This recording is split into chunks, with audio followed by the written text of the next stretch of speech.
Ladies and gentlemen, good evening. It's a great privilege and honor to be here and to be able to speak to such a distinguished audience.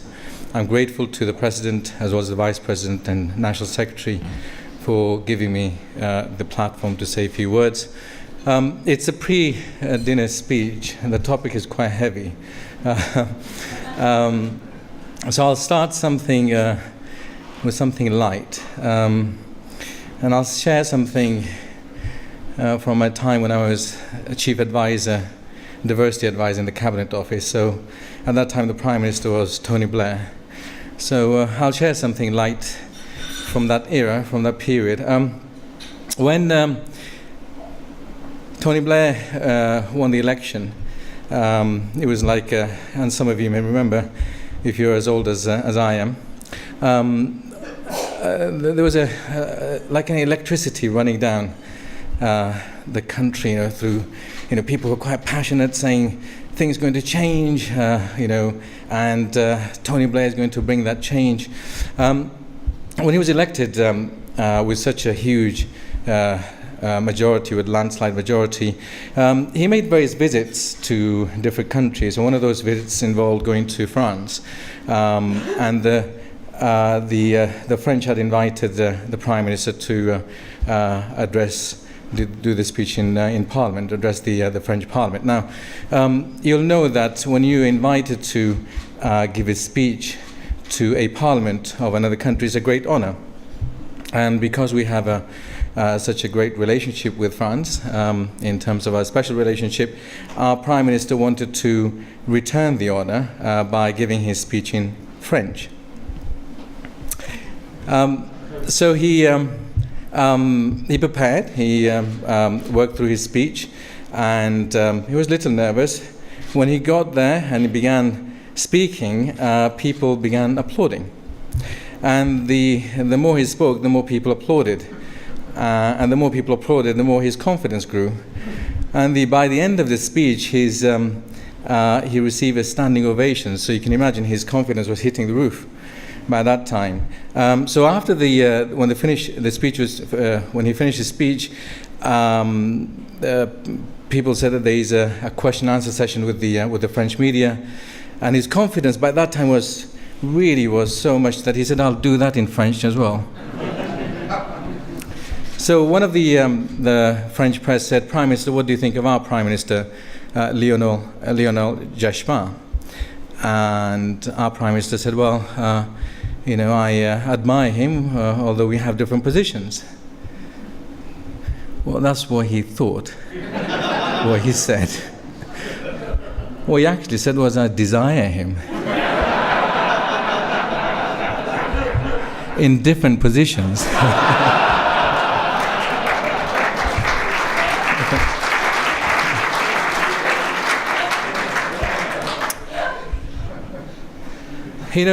There's a Chinese saying,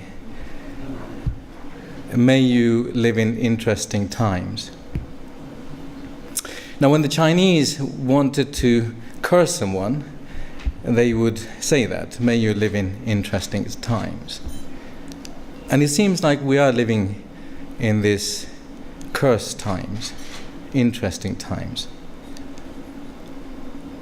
People used to say that the reason we have problems is because people don't understand each other. If only people can talk to each other, if only people could communicate with each other, then there wouldn't be problems.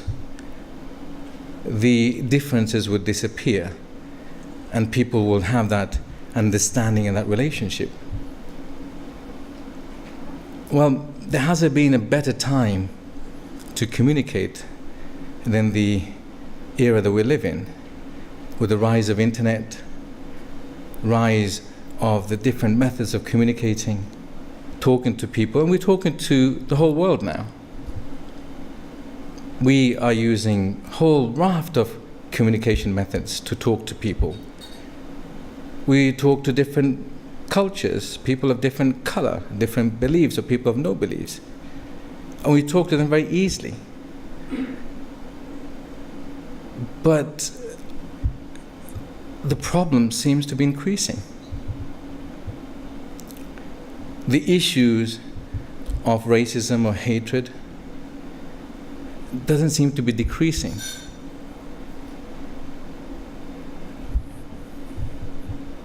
We live in a world of alternative facts, fake news. We live in a world where misogynists could get into senior positions, could be even elected as president.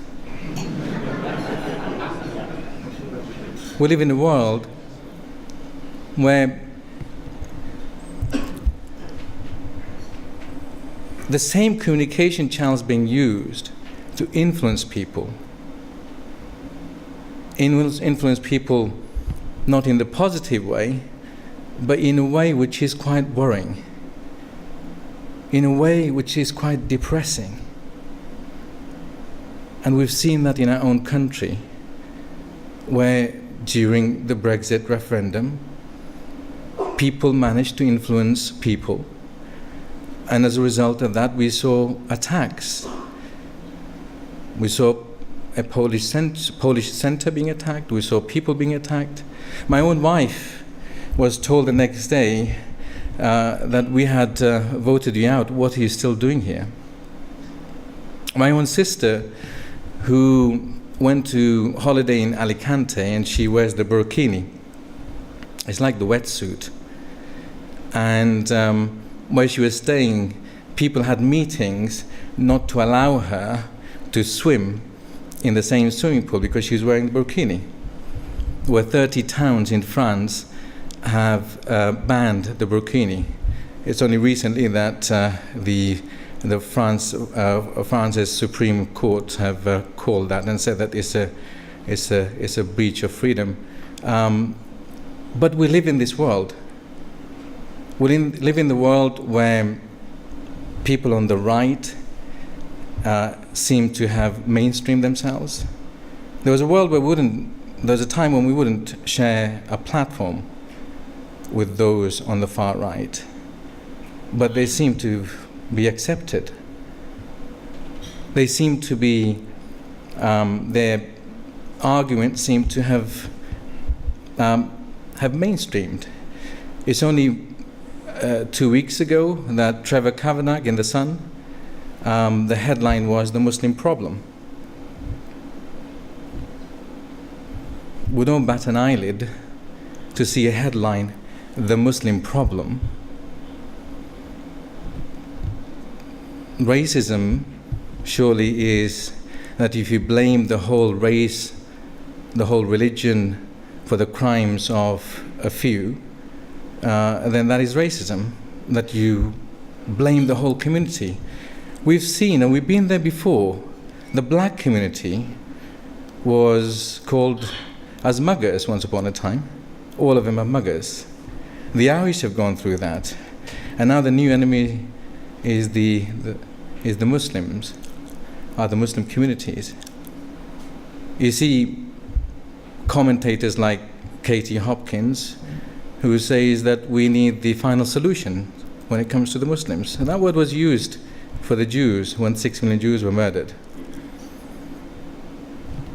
We see commentators like Douglas Murray, who says that the Muslims' conditions, something along the lines, Muslim conditions should be made unbearable. As the same thing Mladic said, and Milosevic said. And we don't seem to learn from our history. Srebrenica was the worst atrocity on European soil since the Second World War, since the Holocaust. And remember, Srebrenica is a charity that I am privileged to be chair of. It was the atrocity that happened after the Holocaust. But this was a genocide against Muslims in 1995, where 8,372 Muslim boys and men were murdered just within a few days in the town of Srebrenica. An ethnic cleansing took place in the towns of Prijedor, Foča, Bratunac, Zvornik. Some of you may know that Srebrenica, which is in Bosnia, is not far away from here, just 2-hour flight, direct flight. It's in the heart of Europe. And if you have been to Bosnia, you'll see that you can't tell the difference between the people who live there. They're all white. Some have blonde hair, blue eyes. They dress the same, they look the same, they eat the same food, they have the same culture, and that's because they're the same race. They're all white. There isn't any difference in Bosnia-Herzegovina apart from the name of the person. It's only by the name of that person you can say, oh, this is a Muslim or this is not a Muslim. Serbs, Croats, Muslims live there for 500 years. But when the same argument which we see now, and it does worry us when we see these arguments being internalized, when we see these arguments being institutionalized, when we see these arguments being accepted by the ordinary people, that there is a Muslim problem. That same argument was used in 1995. It started in 1992. That Muslims are barbaric, they're evil people, they're backward people, their religion is evil, barbaric, they're terrorists. And those arguments managed to persuade ordinary people to be co-opted for that project, which was genocide. Ordinary people took part. Neighbors who lived together for 500 years.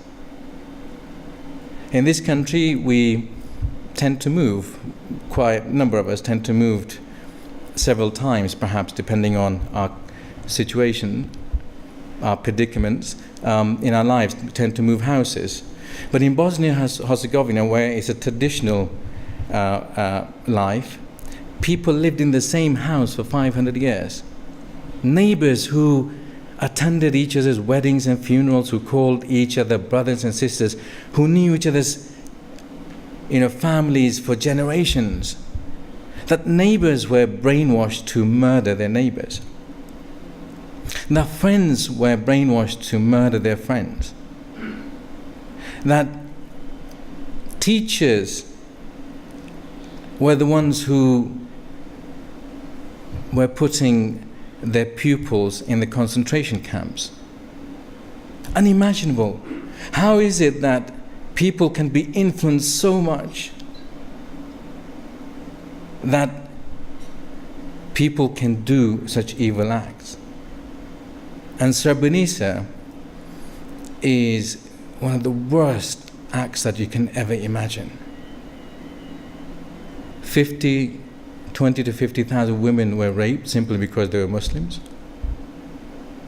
Sexual violence, the whole debate around sexual violence, which William Hague has led in this country, emanates from Srebrenica, from Bosnia, to ensure that women are not used as a weapon of war, and that sexual violence becomes a crime against humanity.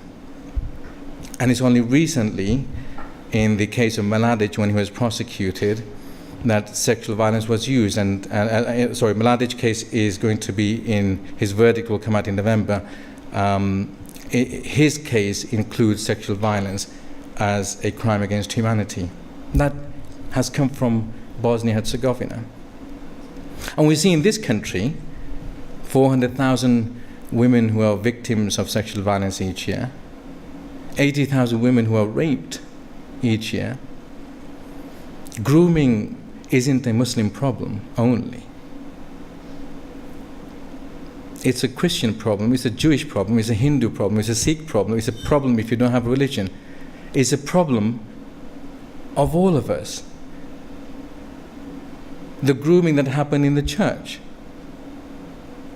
the grooming that happened in the House of Lords, in the House of Commons, those MPs, those members of those peers who carried out some of the most evil acts. Have we forgotten those? They weren't Muslims. To call it a Muslim problem is what racism is. And this is where we're heading, where people are being brainwashed to say there is a Muslim problem. It's the Muslims who are doing everything. And let me tell you one thing, that this is my country, and I'm proud to not only live in this country, but I wouldn't want to be anywhere else, and I wouldn't want any other police force at all apart from my country. And I'm not just saying that because I'm a Muslim, by the way, and I need to prove myself.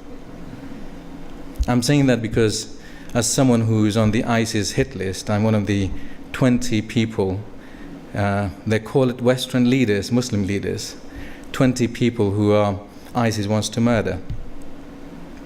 So I'm on the hit list. And the police have been amazing. And so have the Home Office, and so have all the support that I've received. People like me have been fighting hatred, extremism, intolerance all our life. I've devoted my whole life to this area, and perhaps people like ISIS or Daesh don't like that. But nor do the far right like me. I'm stuck, actually. The far right hate me, and so do ISIS, they all hate me. But both are the same, they have the same ideology. They are the two sides of the same coin. They feed on each other. They are the people who want our society to be divided. ISIS were praying for Trump to win the elections. They want chaos, and they want to cause chaos, and they want communities to mistrust each other. And this is where the job of the police comes in. It's so difficult and it's so tough to have that community engagement, to build that trust and that community trust, that to ensure that everyone is treated equally and fairly, that if there's a groomer in the Muslim community or the Jewish community or the Christian community, that they are taken seriously, that they're treated in the same way, that if it's an extremist from the Muslim community or the white community, that they are treated in the same way. And that's where trust and confidence comes in, and that's why we need neighborhood policing. That's why we need policing where people can have that relationship, a bit like what Dancing Dan did. I don't know if you know about Dancing Dan, but Dan Graham is the one who did, he's a proper representative of Bobby on the Beat, really. He's the one who did the body popping at Notting Hill Carnival. And he was amazing. You just should Google Dancing Dan. And he had applause from all the people who were in Notting Hill Carnival. That's Bobby on the Beat, Dancing Dan, where he brought smile to people's faces. It's that kind of relationship we need.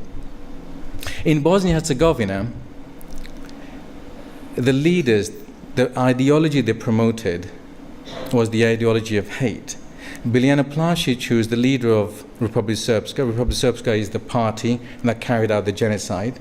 Biljana Plašić is the leader who was elected. Before she became leader, she was a professor of biology.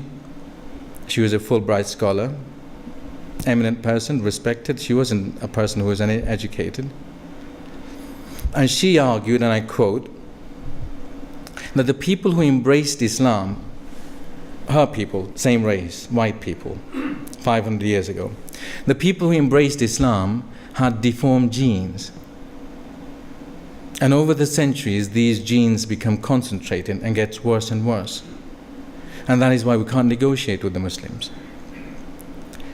Dragan Obrenović, who was prosecuted in The Hague, who murdered many people, many Muslims, he argued in his guilty plea, and he said that we were taught to hate Muslims.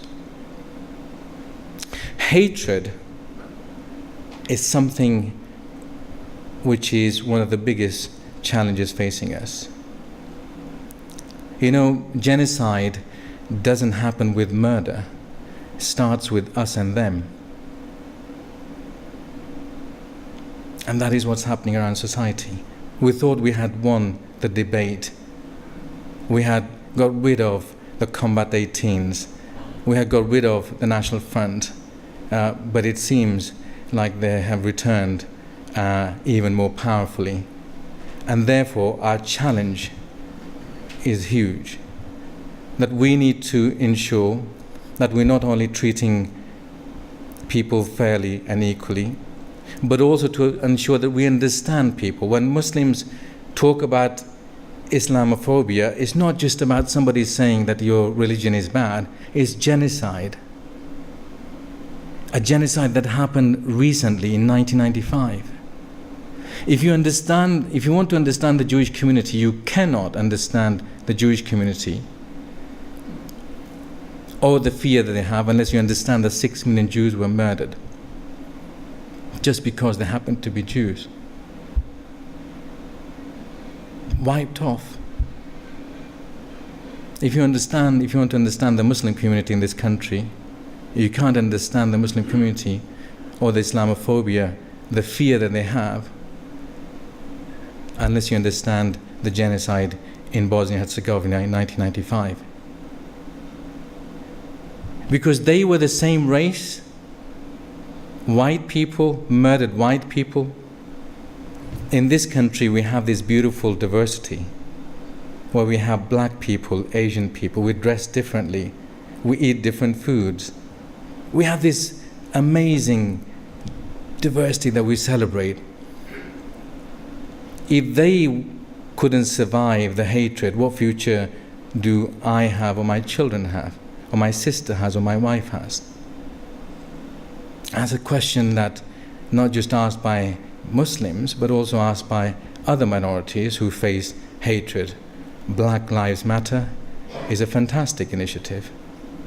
The Jewish community who face anti-Semitism, the Sikh community, the Hindu community. And that is why we need to win this war of hatred, the war that has begun, the war that seemed to be globalizing, that war that seemed to taking root in the shape of in our minds, that seemed to be taking root in our minds, that is being embedded and internalized, that we need to step up. And the best way to do this, and I would say as chair of Remember Srebrenica, is to commemorate Srebrenica Memorial Day on 11th of July. Manchester, Greater Manchester Police, the Chief Constable went to Srebrenica, and I'm honored that your President, Gavin Thomas, is considering taking a delegation to Srebrenica. And I very much hope that that delegation does take place. I would very much welcome Gavin. But the Chief Constable of Greater Manchester went to Srebrenica, and for him, in order to tackle hate crime, it was important for him to understand this, and he's included Srebrenica in the hate crime strategy and the hate crime training for in Greater Manchester. Commemorating Srebrenica by inviting people of all colors, people of all faiths and no faith to come and join, and that's what I call community relations, by commemorating Srebrenica, to not only honor those who were murdered, but also to ensure that we say to people never again, that we will stand up to hatred wherever we find it, that we empower communities, that we build trust within communities, to ensure that we are together. The police cannot defeat terrorism or extremism or hatred on their own. The police can do it with the help of the communities by having that strong partnership. That is something which we all need to do. That is something which I leave with you. And that is something which our 1,000 champions across the country are already doing. We've had 544 memorial events in July this year. We've had teachings in school where 32,000 children have learned about Srebrenica and the consequences of hatred. And we've had about just over 1,000 people who have so far visited Srebrenica on our Lessons from Srebrenica Visits program. Anybody can attend. You're welcome to apply online.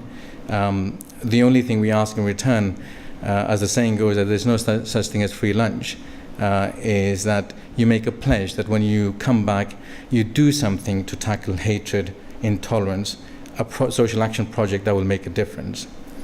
And ladies and gentlemen, I leave this with you. Thank you for inviting me. Thank you to listening to me.